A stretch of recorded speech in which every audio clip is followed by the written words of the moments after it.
کے پیٹ میں معصوم پل رہا ہے جو دنیا میں آنے والا ہے، تو آپ اس کی کتنی فکر کرتے ہو کہ اگر اس کی پیدائش سردی کے موسم میں ہونے والی ہے تو ایک ماں اس کے پیدا ہونے سے پہلے اپنے ہاتھوں سے سوٹر بنا کر اس کو سردی سے بچانے کا انتظام کرتی ہے۔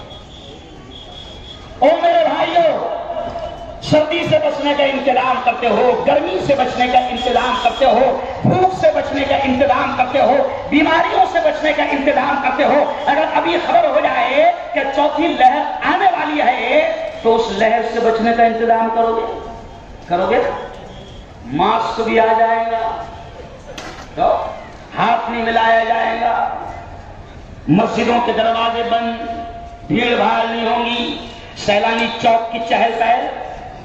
ارے بولو، اللہ کہتا ہے کہ سنو سنو، یہ دنیا کی جو زندگی ہے اللہ نے اپنے نبی کی زبان سے بھی کہلوایا۔ کیا کہلوایا؟ نبی کی زبان سے دنیا کی زندگی کے بارے میں اللہ نے کہلوایا، اعمار امتی بین 60 و 70۔ سنو، ہمارے آقا نے فرمایا، ہمارے نبی نے فرمایا، کیا فرمایا؟ اعمار امتی، میری امت کی عمریں بین 60 و 70، میری امت کی عمریں 60-70 سال کے اندر ہوگی۔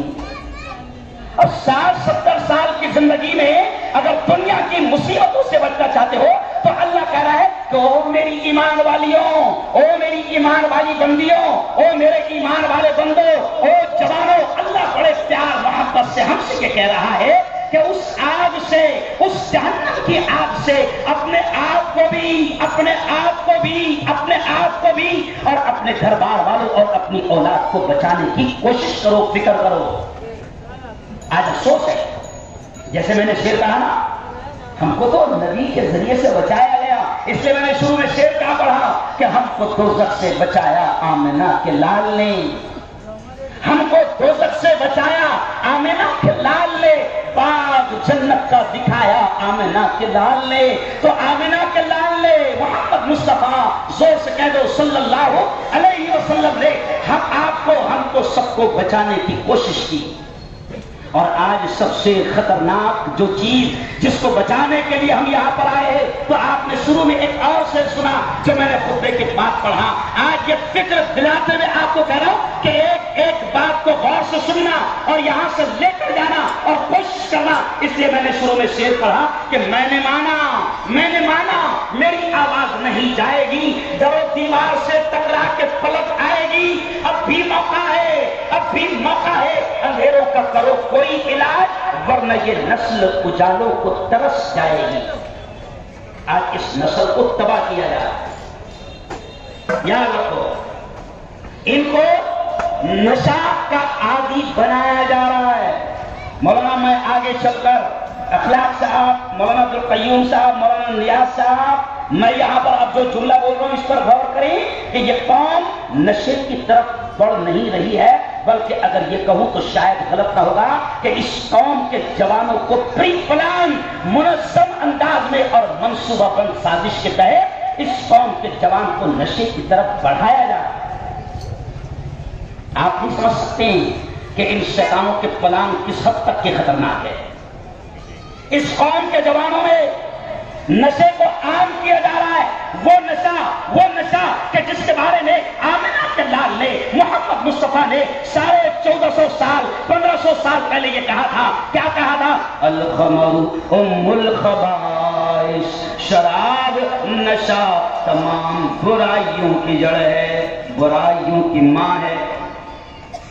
یعنی کلیئر نبی نے کہہ دیا کہ نشہ اتنی خطرناک چیز، نشہ اتنی خطرناک چیز کہ 1450 سال پہلے اللہ کے نبی نے کہہ دیا کہ یہ تمام برائیوں کی ماں ہے، تمام برائیوں کی جڑ ہے۔ یعنی نبی نے کہہ دیا کہ نشہ کرے گا تو ہر گناہ کرنا اس کے لیے آسان ہو جائے گا۔ نشہ کرے گا جھوٹ بولنا آسان، نشہ کرے گا ماں کو گالی دینا آسان، نشہ کرے گا باپ کو دھکے مارنا آسان، نشہ کرے گا بیوی کو مارنا آسان، بیوی کو طلاق دینا آسان، نشہ کرے گا زنا کرنا آسان، نشہ کرے گا کسی بے قصور انسان کا مرڈر کرنا آسان، کسی بے قصور کا قتل کرنا آسان، نشہ کرے گا دنیا کا ہر گناہ کرنا آسان ہو جائے گا۔ اس لیے آپ نکالو، انڈیا کا سروے آیا ہے، بھارت کا سروے آیا ہے ہندوستان کا سروے آیا ہے کہ ہندوستان میں بڑے بڑے کرائم اور بڑے بڑے جرائم اور بڑے بڑے گناہ اگر ہو رہے ہیں تو وہ نشے کی وجہ سے ہو رہے ہیں. کائے کی وجہ سے ہو رہے ہیں؟ نشے کی حالت میں ہو رہے ہیں.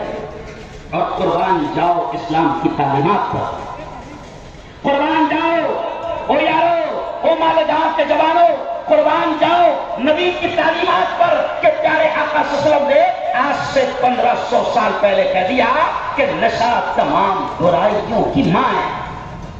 نشہ کرے گا ہر چیز آسان. طلاق دے دے رہا، کیوں بھائی؟ طلاق دے دے رہا، ماں کو گالی بھی دے دے رہا. جس ماں کے قدموں کے تلے جنت ہے اور جو